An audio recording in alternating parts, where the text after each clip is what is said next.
Sa kabilang banda, sa palagay ng leader ng grupo, si Yunsong ang tunay na problemang kinakaharap. Dapat na maglaro si Yunsong agad kapag gumising na ang kanyang karakter, dahil kung magagawa ng Emperor na mahanap ang kastilyo bago siya, magdudulot ito ng malaking kaguluhan. Sa kasalukuyan, ang mayor ng Venuea ay si Dorgnum, at medyo naibsan ang takot ng leader.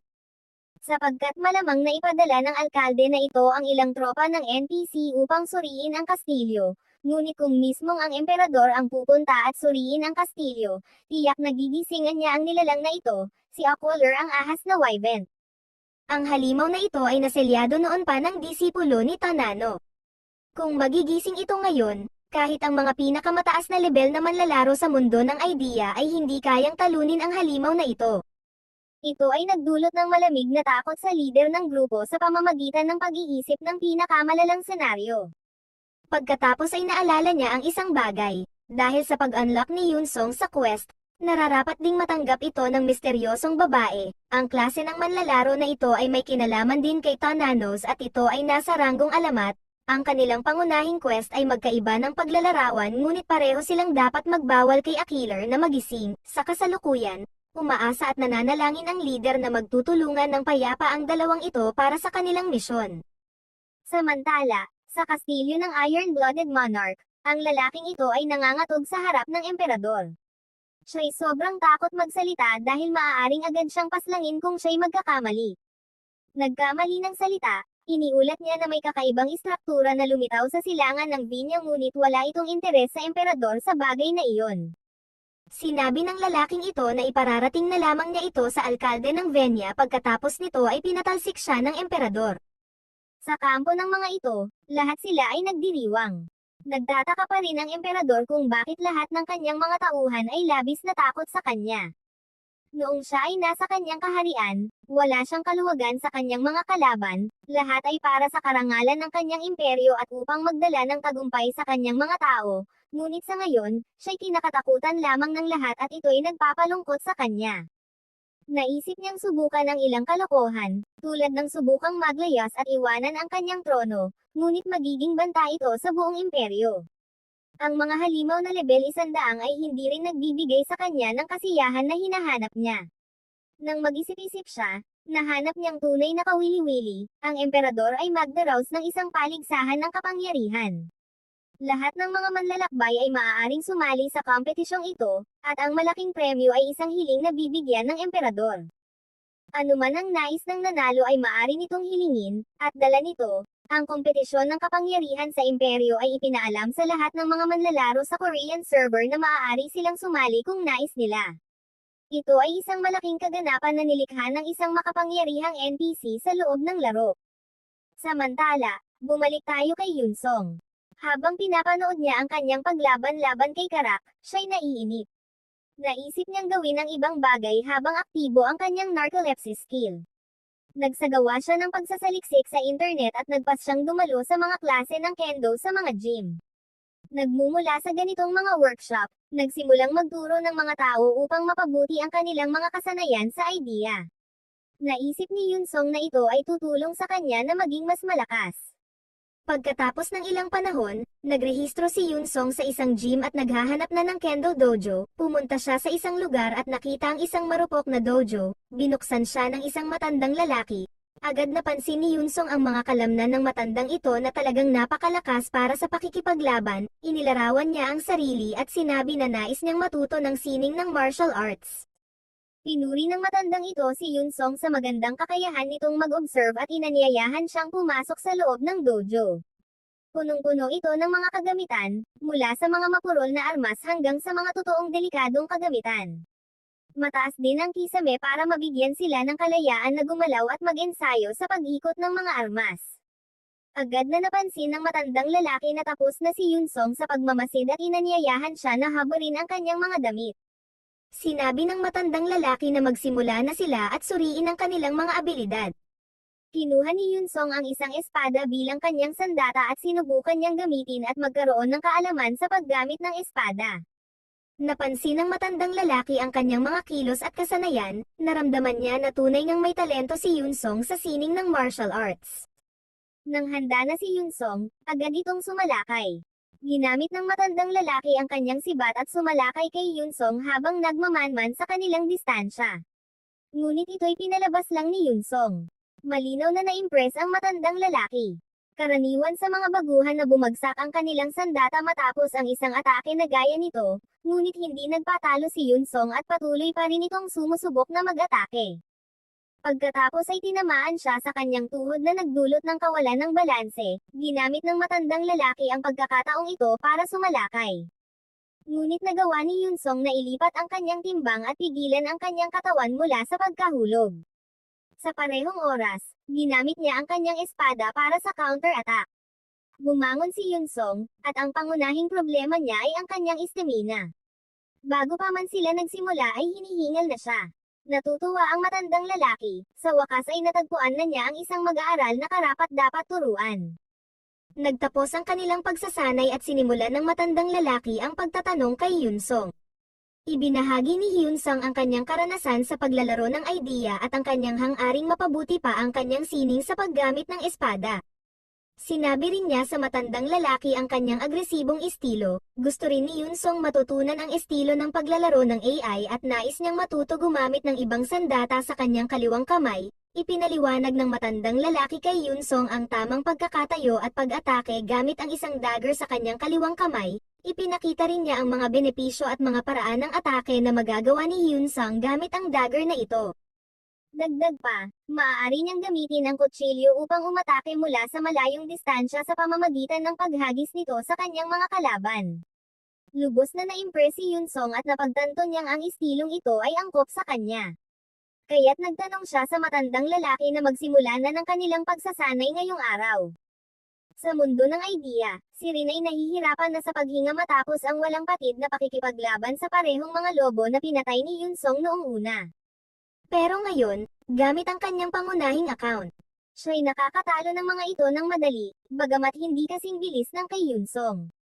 Nagtataka siya kung magkikita pa silang muli, tunay na nais niyang mailapit si Yunsong sa kanilang grupo. Noong huli, silang dalawa ay napilitang maging mga walking storage para sa mga kalakal ni Yunsong. Nagsilbing hinihintay pa rin nila ito sa loob ng ilang oras, ngunit mas mainipin si Yun kaysa sa kanyang ate. Sinubukan niyang pilitin si Yunsong na magising, at biglang naglabas ng abiso, si Yunsong ay mapipilitang mag-logout dahil matagal na itong natutulog. Siya'y ililipat rin sa pinakamalapit na lungsod pagkatapos ng logout. Pagkatapos nito, nawala na ang karakter ni Yunsong. Sa huli, nakuha ni Yun ang lahat ng kanyang mga kagamitan. Dahil malamang na magkikita sila ulit dahil sa kanilang mga antas, kinakailangan ni Rin na mahanap si Yunsong sa pinakamabilis na paraan. Naghihintay rin siya na si Yunsong ay mag-upload ng kanyang video sa YouTube. Ngunit habang naghihintay para sa pagkakataong ito, determinado si Rin na maging mas malakas. Siya ang leader ng guild at malaki ang kanyang pagmamalaki sa kanyang lakas. Kasama rin niya ang dalawang ito at sinusubukan niyang tularan ang mabilis na pamamaraan ni Yunsong sa paglilinis ng mga kalaban. Si Sunny at Hyuna ay nahihirapan na masundan ang kanya. Nagtataka na rin sila kung bakit ang kanilang guild leader ay ganito magasta. Pagkatapos ng pahinga mula sa kanyang pagsasanay, matigas ang katawan ni Yunsong. Pagkatapos ay nagproseso siyang gumamit ng kanyang computer at suriin ang mga bagong pangyayari sa laro. Nakita niya ang balita tungkol sa misteryosong kastilyo na lumitaw sa Venea. Nag-organisa na ang alkalde ng tropa mula sa serve area para dito, at naghahanap sila ng higit pang mga manlalaro para sa tulong. Nakilala ni Yunsong ang Venea, at hindi niya inaasahan na magkakaroon ng ganyang pangyayari sa lungsod na iyon. Binaliwala niya ang lungsod na iyon dahil maraming manlalaro ang naglalakad sa lugar na iyon. Naboboard siya at nagdesisyon na lang bumalik sa gym para mag-ehersisyo ulit. Pagkatapos ng kanyang sesyon kasama ang matandang lalaki, malinaw na siyang natalo. Ngunit siya'y parang masochist. Natutuwa siya dahil mas napaprecise na ang kanyang mga kilos. Madalang siyang maghangad ng pagpapabuti. Pagkatapos ng pagsasanay, nag-login siya sa laro. Si Yunsong ay nag-spawn sa rehab village gaya ng dati, nagtaas ang kanyang mga estadistika matapos matagalang pagtulog. Napansin niya ang isang lalaki na may suot na kasuotang palaka. Ito'y isang manlalaro na bumibili at nagbebenta ng mga kalakal. Lumapit si Yunsong dahil may mga kalakal siyang hindi na kailangan. Binili ng frog trader ang lahat ng kanyang mga kalakal sa halagang 32,450 ginto. Doble ang halaga kumpara sa pagbebenta sa mga tindahan ng NPC. Pagkatapos, sinuri ni Yunsong ang lahat ng kanyang natanggap na mensahe. Nakita niya ang pinakamahalagang isa, ito'y ang kanyang eksklusibong misyon. Sa pag-abot ng antas 50, labis na nag-excite si Yunsong. Narinig na niya ang mga eksklusibong misyon mula sa mga mataas na antas na manlalaro. Ngunit itong kanyang natanggap ay para sa klaseng God rank. Binuksan niya ang bintana at ipinakita nito ang kinakailangang impormasyon. Ang misyon ay tungkol sa tanging alagad na si Tonanos. Kailangan ni Yunsong na hanapin ang alagad at hanapin ang mga takdang aralin na ibinigay sa kanya ni Tonanos. Ang unang hint ay ang misteryosong kastilyo na lumitaw sa venue. Sa palagay ng alagad, isang sinaunang masamang dragon ang itinago dito upang protektahan ang mga sekreto ng kanyang Panginoon. Ang iba pang takdang aralin ay nakakandado pa. Magiging bahagi ito ng kanyang paglalakbay habang umuunlad siya sa mga antas na kinakailangan para rito. Tuwing natatagpuan ni Yunsong ang mga tala, bibigyan siya ng isang relic at skill na may God authority. Ngunit kung may ibang manlalaro na makakahanap ng tala maliban sa kanya, siya'y mabibigo sa lahat ng takdang aralin. Naalala ni Yunsong ang balita na nabasa niya tungkol sa venue. Kung mabibigo siya kahit isa sa kanyang misyon, muling magiging antas isa siya. Ito'y isang misyon na mataas ang panganib at mataas ang gantimpala. Sinubukan niyang i-protesta ito, ngunit wala siyang magagawa. Naisip niya na hindi rin masama ang mga gantimpala. Ang relic at God authority skill mula sa mga Diyos ay tiyak na magpapadali ng kanyang buhay. Nang maunawaan niya ito, nagiba ang kanyang mukha. Tumakbo siya at pumunta kaagad sa Venuea. Inilipat si Yunsong sa Venuea at agad itong napansin ang pagkakaiba nito mula sa Riyadh. Puno ito ng mga mataas na antas na manlalaro na may magandang kagamitan. Samantala, ang aming labis na makapangyarihang si Yunsong ay nakasuot pa rin ng mga pangunang kasuotan. Ito ay gumagawa sa kanya ng isang kakaibang uri ng tao sa lungsod na ito. Nagpa siya siyang bumili ng simpleng armas upang hindi magkaroon ng mas marami pang atensyon. At ito ang kanyang nakuha, isang kakaibang jacket na may buong halaga ng ginto na kanyang nakuha. Binili ng taong ito ang isang pangkaraniwang malupit na armas at pagsisisi pa rin niyang binili ito. Matapos iyon, siya'y agad na tumakbo patungong kastilyo. Medyo bago para sa kanya ang makarating dito gamit ang kabayo. 3 araw sa laro ang aabutin kaya kailangan niyang simulan ng tumakbo ngayon, kung hindi ay baka maabutan pa siya ng mga tauhan ng pagsusuri bago siya makarating. Sa pribadong tahanan ng alkalde, tinanong ni Dordnom ang lalaking ito kung maayos ang paghahanda. Sumagot ang lalaking ito ng oo. Siya ang leader ng guild ng mga superhuman na tinatawag na si Renner. Alam ng manlalarong ito kung kaya niyang paikutin sa kanyang mga salita ang NPC na ito. At magaling niyang ginagawa, kailangan lang niyang gawin itong uri ng bagay dahil sa malalaking gantimpala, hindi niya iniisip ang kanyang dangal. Gagawin niya ang lahat para sa aprobasyon ni Dornom. Binigyan din siya ng alkalde ng Veni ng isang badge na magbibigay sa kanya ng ganap na kapangyarihan na mamuno at magutos. Para sa kanilang misyon, lahat ng tauhan ng pagsusuri, ang lalaking ito ay naghahanap ng maraming kontribusyon para sa misyong ito dahil plano niyang maging alkalde ng Venus kapag naging isang dugong noble si Dorgnum. Kilala rin ang kanyang guild ng mga superhuman na kilala sa pagiging mga mapanlinlang. Nagpaplano ang lalaking ito ng isang bagay sa East Plaza ng venue. Ang pila para sa aplikasyon ng mga sundalo ay patuloy na dumarami. Siya ay inatasan sa aplikasyon ng mga manlalaro, kailangan lamang nilang magrehistro at makakatanggap na ng misyon. Ang alkalde ng Vena ay nag-upa ng mga manlalaro dahil mas mura sila kaysa gumamit ng kapangyarihan ng imperyo para linisin ang misyong ito. Ang lalaking ito ay naiinip na sa kanyang trabaho na mag-recruit ng mga manlalaro, ngunit may isang tao na kumuha ng kanyang atensyon at biglang namula at umiral na naman ang kamanyakan nito, at nakita niya itong babae na ito na tila isang misteryosong babae. Ang mga manlalaro ay pinapayagang baguhin ang 10% ng kanilang tunay na anyo. Iniisip niya na ang babae na ito ay tiyak na maganda rin sa tunay na buhay. Karaniwan lamang na humihingi siya ng level ng mga manlalaro, ngunit sa pagkakataong ito ay nagtanong din siya ng pangalan ng babae. Maliwanag na nagalit ang babae na ito. Ngunit ibinigay pa rin niya ang kanyang pangalan na Hansiwa. Siya rin ay isang level 110 na manggagamit ng mahika. Sinubukan ng lalaking ito na mang-flirt sa kanya ngunit nainis lamang si Siwa. Kailangan niyang pumunta sa kastilyo kaya't inisip niyang magtagumpay sa pagtitiis sa pag-uugali ng lalaking ito. Pagkatapos ng kanya, tinawag ang sumunod na manlalaro na si Yun Sang Nis na may suot na maskara. Ipinahayag ni Yun Sang ang kanyang antas. Nainis ang lalaking ito dahil sa sagot ni Yun Sang na casual at hindi formal na pagsasalita. Nag-isip siya ng masamang gawin kay Yun Sang dahil sa kawalan nito ng paggalang. Samantala, si Yun Sang ay bumalik na sa lungsod matapos takbuhin ang 30 minuto nang walang mapa. Nasayang ang maraming oras, ang lider ng kanilang koponan ay patuloy na sumusubaybay sa kanyang paglalakbay. Medyo nainis ang lalaking ito dahil hindi nagkita sina Siwa at Yun Sang kahit malapit lamang sila sa isa't isa. Ngunit sa kasabayang pagkakataon, nagpapasalamat siya dahil pareho silang nakarating sa venue upang linisin ang kanilang misyon. Ngunit may isang problema, magkaiba ang kanilang mga paglalarawan ng misyon, at kung sila'y magkita sa maling oras, maaaring magkaroon ng aberya. Maaaring mag-away pa ang dalawang ito sa halip na maging magkasama. Sinubukan ng lider ng koponan na suriin ang kanilang mga individual na misyon. Ang misyon ni Yun Sang ay hanapin ang mga tanda ng alagad, at ang misyon ni Siwa ay hadlangan ang muling pagkabuhay ng Wyvern na killer. Dasal niyang sana matapos ang mga bagay ng maayos sa harap ng Veniet. Nagsimula na ang paglalakbay ng Survey Corps patungong Kastilyo. Iniisip ni Yun Sang na 1,000 katao ang hiningi para sumali. Ngunit sa halip ay nagsimula na sila kahit mayroon lamang daan-daang tao. Naging maingat siya dahil kasama ang Superhuman Guild plano ni Yun Sang na iwanan ito pagdating sa kastilyo at gawin ang misyon mag-isa. Habang pinagmamasdan siya ng lalaking ito, naging hindi komportable si Yun Sang. Naalala niya na marahil ay kausap niya na ito ng hindi formal. Iniisip ng lalaking ito na itinuturing siyang mababa ni Yun Sang.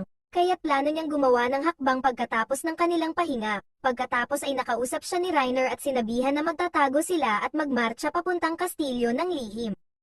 Habang sinusubukang pigilan ang kanilang convoy, plano ng mga taong ito na linisin ang misyon ng mag-isa at makuha ang lahat ng gantimpala.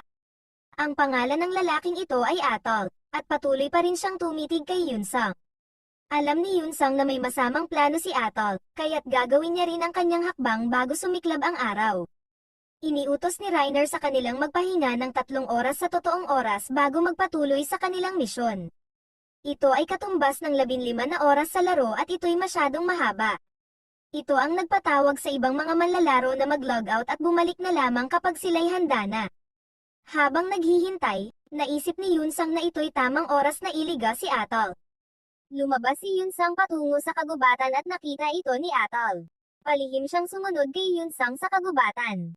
Tumakbo siya patungo kay Yun Sang na may dalang sandata at parating na siyang aatakehin, ngunit narinig ni Atol ang tunog ng mga kadena habang tumatakbo. Ngunit walang kadena sa kamay ni Yun Sang.